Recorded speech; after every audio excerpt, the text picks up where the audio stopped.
దున్నేవాడిదే భూమి, ఉతికేవాడిదే చొక్క, దొరికిన వాడిదే లక్కు. నేనేమను సార్? అలా అనకండి సార్, అది వాళ్ళ సెంటిమెంట్. ఆ వస్తువు పోయిందని నిన్నటి నుంచి నిద్రాహారాలు మానేసి వాళ్ళు వరి అవుతున్నారు. అది సెంటిమెంటా? దాని కింద బిల్డప్పా? సరే సెంటిమెంట్ అంటున్నారు కాబట్టి తీసుకోండి సార్. దానికే ఉంది, ఇదిగోండి సార్. ఇదేంటిది? తీగ ముక్క సార్. ఇది సరే, అది అదే ఇది సార్. అదే ఇదే? అవును సార్. నో, అది అదే ఇది ఇదే. అదేది? అదే ఇది సార్. అదేది? అదే ఇది సార్. అదే అదే ఇది సార్. అదే ఇది.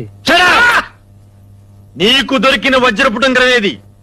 ఇదేం బిల్డప్ బాబు, నాకు ఉంగరం దొరకలేదండి, నాకు దొరికింది తీగ ముక్కే. అరే, వజ్రపుటంగరాన్ని నొక్కేసి తుప్పు పట్టిన తీగ ముక్క దొరికిందని అబద్ధాలు చెప్తావా నువ్వు? లేదు సార్, నాకు దొరికింది ఇదే సార్.